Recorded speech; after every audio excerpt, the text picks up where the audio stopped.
ikutannya itu kafir. Kerana Quran mengatakan kita yakini rukun iman itu 6 perkara. Di antaranya percaya kepada Al-Quran, percaya kepada Nabi. Kalau Quran mengatakan dijadikan orang-orang salaf ini sebagai ikutan, sebagaimana dalam surah yang saya bacakan tadi, faja'alnahum salafan wa matanan lil akhirin, dalam surah Az-Zukhruf, kami jadikan orang-orang yang mula-mula sebagai ikutan dan contoh bagi orang kemudian. Jadi siapa yang kita nak contohi? Tentu para sahabat. Tentu para sahabat. Kerana dalam istilah ahli sunnah wal jamaah itu sendiri salafi. Apa hadisnya? Kata Rasulullah, tamassaku bi sunnati wa sunnatul khulafa'ur rasyidin al-mahdiyyin min ba'di. Tamassaku biha wa 'addu 'alaiha bin nawazij. Berpeganglah kepada sunatku dan sunat khulafa'ur rasyidin. Siapa khulafa'ur rasyidin? Itu para sahabat. Kita tidak boleh mengingkari. Disuruh pegang sunatnya. Tamassaku biha wa 'addu 'alaiha, bukan 'alaihima. 'Alaiha, kepada sunnahnya Rasulullah dan sunnahnya para sahabat. Jadi siapa meninggalkan sunnah sahabat, bermakna dia bukan salafi. Siapa yang tidak mengikut akar para sahabat, dia bukan salafi, bukan sunni. Jadi di sini tuan-tuan, kita jelaskan kepada mereka, salafi bukan wahabi, wahabi bukan salafi. Tetapi kalau wahabi itu salafi, kita katakan kita semua wahabi. Kerana wahabi pada dasarnya kalau diistilahkan kepada bahasa Arab, nama Allah Wahhab. Innaka antal wahhab. Kalau agama ini dinasabkan kepada Wahhab, kita wahabi.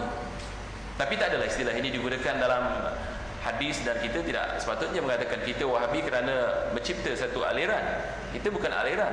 Wahabi bukan satu aliran. Wahabi kalau dinasabkan kepada salafi itu satu mazhab. Mungkin tuan-tuan bertanya, adakah mazhab salafi? Apakah ada kalimah mazhab dalam salafi? Manhaj itu mazhab. Ini ustaz saya, dia lebih lama di negeri Arab, mungkin dia boleh menjelaskan pengertian mazhab dan manhaj. Sebenarnya sinonim dia. Seerti mazhab dan manhaj itu sama. Kalau kita katakan manhaj salafi, mazhab salafi, itu sama. Artinya jalannya para sahabat, tabi'in dan tabi'ut tabi'in, dan mazhabnya para sahabat, tabi'in dan tabi'ut tabi'in, kalau kita ikut, itulah yang benar. Jadi kalau saya ditanya apakah mazhab saya katakan mazhab saya salafi, ataupun manhaj saya salafi, ataupun sunnah saya sunnah salafi. Jadi boleh dikatakan sunnah, boleh dikatakan mazhab, boleh dikatakan manhaj, boleh dikatakan tariq. Itu semua sama. Jadi tuan-tuan, kita sentiasa bila solat minta kepada Allah Subhanahu Wa Taala, ya Allah, tunjukilah kami jalan orang-orang yang awalun. Jalan siapa awalun? Orang-orang salaf. Kemudian dalam surah An-Nisa 115, Allah mengancam orang yang tidak menerima salafi. Apa ayatnya?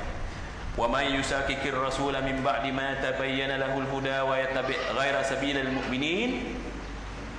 Sesiapa yang meragui Rasulullah setelah datang kepadanya petunjuk, penerangan, yakni Quran dan hadis, dan mengikut jalan selain jalan orang-orang mukminin, diterangkan di sini sabil, jalan, sabil manhaj, sabil mazhab. Mukminin siapa? Mukminin Rasulullah dan para sahabat, dikembangkan oleh Rasulullah SAW, tabi'in dan tabi'ut tabi'in. Saya ulang lagi sekali. Dalam ayat surah An-Nisa 115, sabilul mu'minin, jalan orang-orang mukmin adalah jalan orang-orang salaf. Siapa salaf? Sahabat, tabi'in dan tabi'ut tabi'in.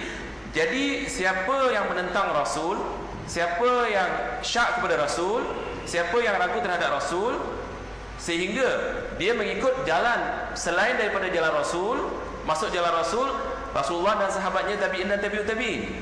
Siapa yang mengikut jalan selain jalan mereka, manhaj mereka, disediakan bagi mereka azab yang syadid.